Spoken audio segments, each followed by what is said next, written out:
पिछले लेक्चर में हमने पढ़ा व्हाट इज मोशन, और इस लेक्चर में हम देखेंगे हाउ मच मोशन। मतलब ये बात तो हमें समझ में आ गई कि मोशन क्या होता है, पर मोशन कितना, हम कैसे मेजर करेंगे कि किसी कोई चीज अगर कोई ऑब्जेक्ट अगर मोशन में है तो कितना। तो यहाँ पे हमने पढ़ा था लेंथ के बारे में, हमने बस ज़्यादा कुछ नहीं, थोड़ा सा ये एक लाइन बस डिस्कस किया था कि length is a quantity to measure what we called motion. मतलब लेंथ वो क्वांटिटी है जिससे हम मेजर करते हैं कि मोशन क्या है।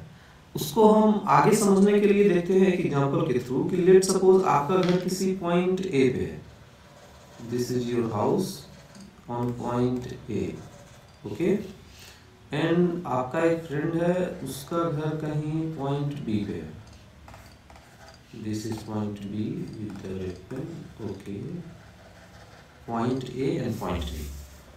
अगर आपको अपने फ्रेंड के यहाँ जाना हो तो आपके पास कितने पॉसिबल रूट्स हैं? तो यहाँ से 1 2 3,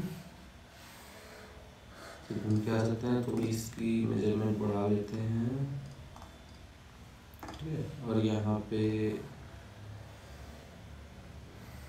4 और 5। मतलब मैंने एक रेंडम मैप लिया और आपने देखा कि पॉइंट ए से पॉइंट बी पे जाने के लिए आपके पास 5 रास्ते निकल आए, और आप पीछे से अगर घूम के जाना चाहें तो 6-7 रास्ते निकल जाएंगे। पर ऐसे आप देखें कि किसी दो पॉइंट के बीच में पॉसिबल डिस्टेंस जो डिस्टेंस है कि कितने डिस्टेंस से होकर हम जा सकते हैं। तो आपको मिलेगा कि अगर कोई रैंडम पॉइंट है ए और कोई रैंडम पॉइंट बी तक आपको जाना है, तो आपके पास लगभग इनफाइनाइट रूट्स हैं। देखिए 1 2 3 4 5, मतलब आपके पास इनफाइनाइट रूट्स हैं किसी भी रैंडम पॉइंट ए से पॉइंट बी तक जाने के लिए।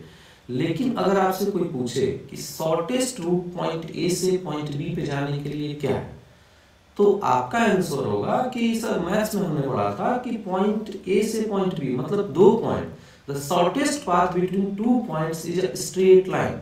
मतलब पॉइंट ए से पॉइंट बी पे अगर कोई शॉर्टेस्ट पाथ पूछ रहा है तो इसका मतलब ये एक ही पॉसिबल डायरेक्शन है जो कि है यहाँ से यहाँ तक की एक स्ट्रेट लाइन। कि अगर कोई स्ट्रेट लाइन में ट्रेवल करे पॉइंट ए से पॉइंट बी तक, तो इसका मतलब ये शॉर्टेस्ट रूट है, इससे शॉर्ट कुछ नहीं हो सकता। आपने ये एक बार और रिकॉल आप कर लीजिए कि the shortest path between 2 points is a straight line, इससे शॉर्ट कुछ नहीं हो सकता। तो हमने देखा कि हमारे पास 1 शॉर्टेस्ट पाथ है और इनफाइनाइट पाथ्स हैं जो कि पॉइंट ए से पॉइंट बी तक जाने में हेल्प करेंगे। तो मतलब अगर कोई ये पूछेगा how many roots are possible, तो we have infinite roots possible. और कोई ये पूछे कि शॉर्टेस्ट रूट कितना पॉसिबल है, तो हमारे पास एक ही ऑप्शन है, that is straight line from point A to point B. A से पॉइंट बी तक जाने के लिए हमने जितने रूट्स फॉलो किए वो हमारे डिस्टेंस है, और जो हमने जो सबसे शॉर्टेस्ट रूट देखा पॉइंट ए से पॉइंट बी पे, उसको हम डिस्प्लेसमेंट कहते हैं। और यही जो पॉइंट ए से पॉइंट बी पे जो शॉर्टेस्ट रूट है, इसी को हम लोग डिस्प्लेसमेंट कहते हैं। मतलब बाकी जितने रूट्स हैं वो हमारे डिस्टेंस है, और ये जो रूट है ये हमारा डिस्प्लेसमेंट होगा। ये डिस्टेंस है, बाकी सारे रूट जो येलो कलर के हैं, और ये जो रेड कलर का जो लाइन है इसको हम डिस्प्लेसमेंट कहते हैं। This is displacement.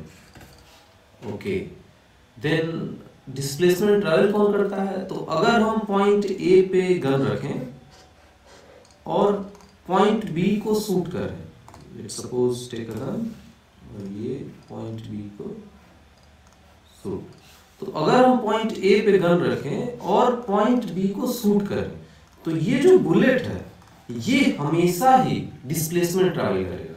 बंदूक की गोली मतलब गन का जो बुलेट होता है वो कभी भी डिस्टेंस ट्रैवल नहीं करता है, वो हमेशा डिस्प्लेसमेंट ही ट्रैवल करता है। और यहाँ से यहाँ तक अगर एक चिड़िया उड़ाना हो, तो चिड़िया अगर सीधे जा रही है, एक बर्ड अगर एकदम स्ट्रेट ट्रैवल कर रही है, तो वो भी डिस्प्लेसमेंट ही ट्रैवल करेगी। अगर यहाँ से यहाँ तक किसी सुपर हीरो को जाना हो, सुपरमैन को जाना हो, तो जो पॉइंट ए से पॉइंट बी जो है वो भी यहाँ पे डिस्प्लेसमेंट ट्रैवल करके ही जाएगा। बाकी हम लोग अपने आम जीवन में हमेशा डिस्टेंस ही ट्रैवल कर सकते हैं। पर किसी के दिमाग में क्वेश्चन आ सकता है कि sir like this earth is round, ठीक है, और हम अर्थ के सरफेस पे रहते हैं, तो अगर अर्थ राउंड है और हम अर्थ के सरफेस पे रहते हैं तो हाउ इट इज पॉसिबल कि हम पॉइंट ए से मतलब this from this point two this point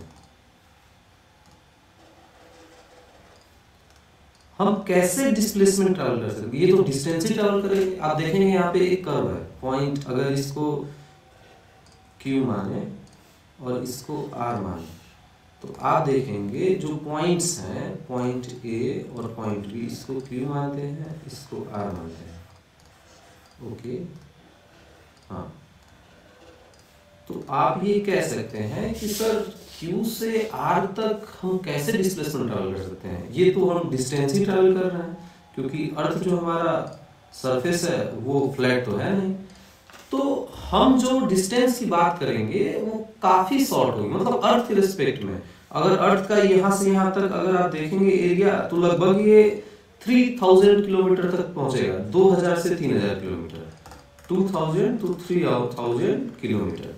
और हम जब भी किसी डिस्प्लेसमेंट की बात करेंगे तो अराउंड मैक्स टू मैक्स करेंगे 600 किलोमीटर या 500 किलोमीटर, तो वहां तक हम डिस्टेंस जो है यहाँ पे, ये हम एकदम स्ट्रेट लाइन में ट्रैवल कर सकते हैं। यहाँ से यहाँ तक ही बात करेंगे तो इतना जो है ये आराम से एक डिस्प्लेसमेंट ट्रैवल होता है, हम एज्यूम करते हैं इतने के लिए।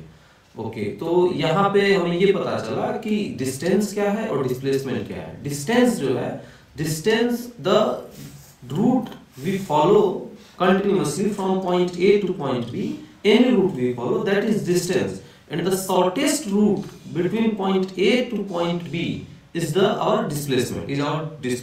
Okay,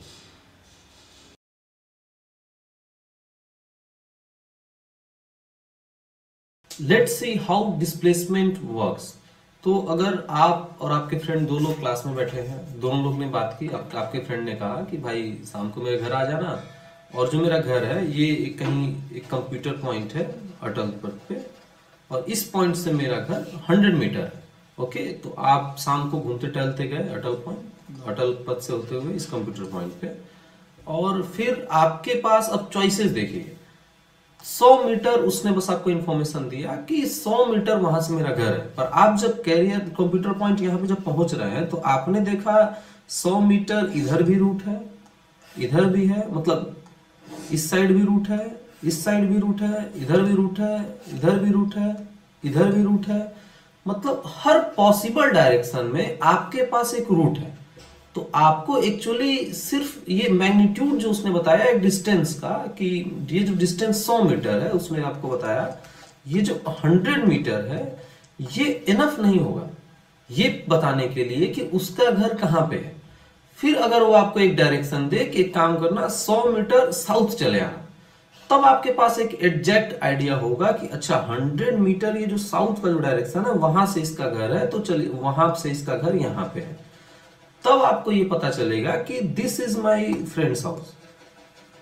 जब तक वो आपको डिस्टेंस के साथ साथ डायरेक्शन नहीं बताएगा कि डायरेक्शन स्पेसिफिक डायरेक्शन, तब तक आपको कोई आइडिया नहीं है कि उसका घर कंप्यूटर पॉइंट से 100 मीटर किस साइड है।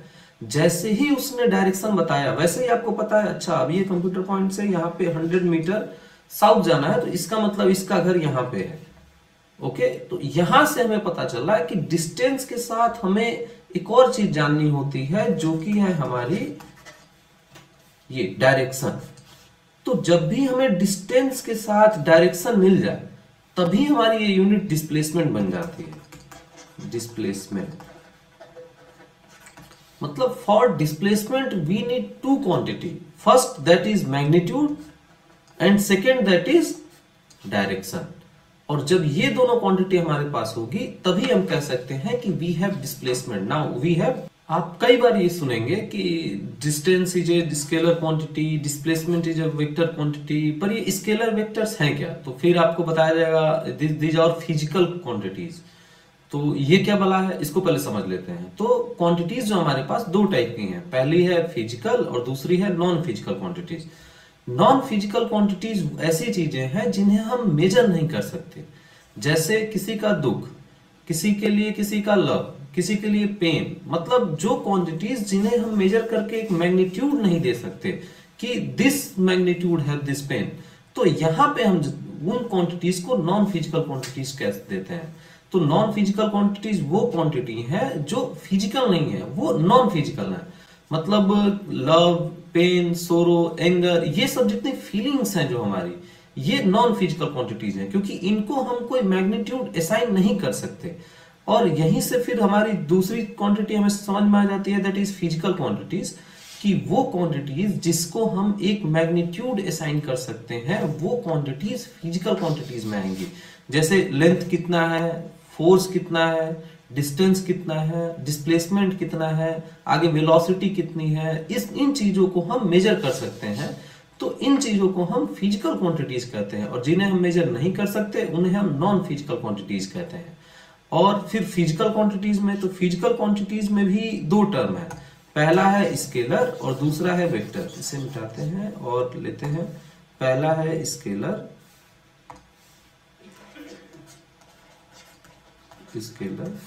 और दूसरा है वेक्टर।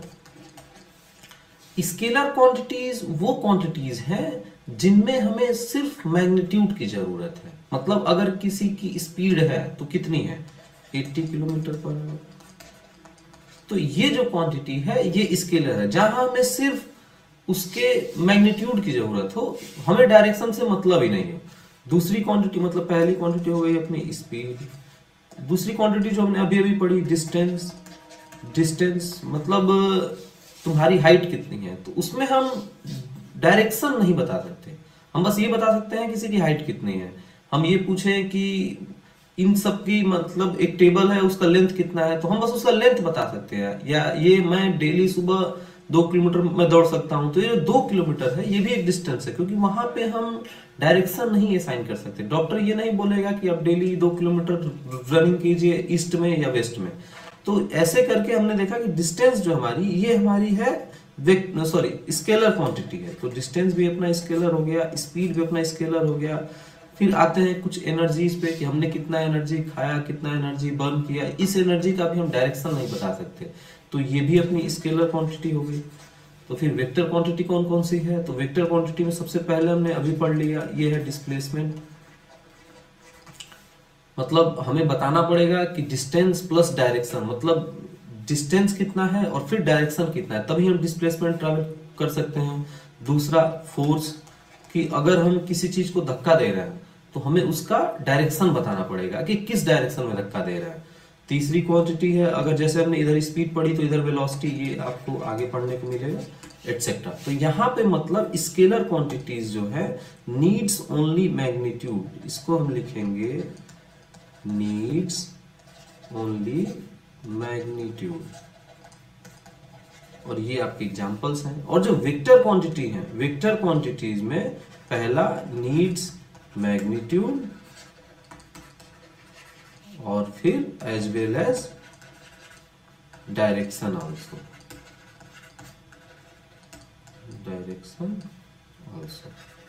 ओके। तो यहां से हम क्लियर हुए what is scalar quantity and what is vector quantity.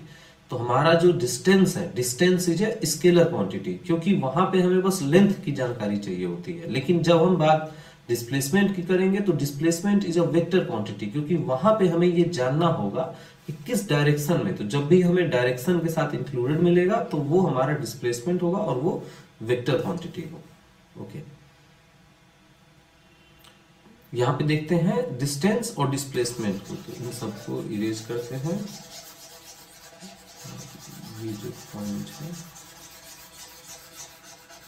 ठीक है, फर्स्ट पॉइंट इज डिस्टेंस और ये सेकेंड पॉइंट इज डिस्प्लेसमेंट। तो सबसे पहले डिस्टेंस देखते हैं। डिस्टेंस हमने पढ़ा actual path covered by particle, okay. यहाँ पे पार्टिकल सुन के बुरा नहीं लगना चाहिए। हम फिजिक्स में किसी भी आदमी हो या कोई जानवर हो या कोई ऑब्जेक्ट हो, हम किसी को भी पार्टिकल ऑब्जेक्ट ऐसे ही डिनोट करते हैं।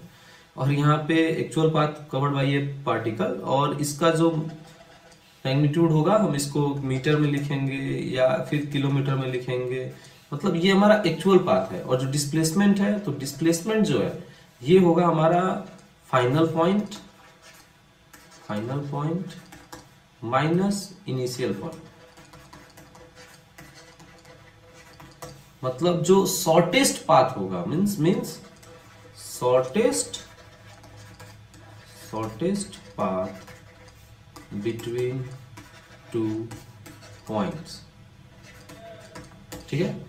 और इसको भी हम मेजर करेंगे मीटर में या किलोमीटर में, और भी मेजरमेंट हो सकते हैं सेंटीमीटर वगैरह, लेकिन हम स्टैंडर्ड मीटर ही लेते हैं और कहीं कहीं हम किलोमीटर उठा लेते हैं। तो यहाँ पे एक क्वेश्चन एराइज होता है कि सर अगर पॉइंट ए है और आपने कहा ये पॉइंट बी है, तो इसके बीच में जो पॉसिबल डिस्टेंसेज हैं जितने भी, तो एक पॉसिबल डिस्टेंस तो ये शॉर्टेस्ट पाथ भी है, तो क्या हम इसे डिस्प्लेसमेंट के साथ साथ डिस्टेंस भी बोल सकते हैं? हाँ बिल्कुल बोल सकते हैं। और यहां से एक क्वेश्चन भी आएगा कि कैन डिस्टेंस बी डिस्प्लेसमेंट?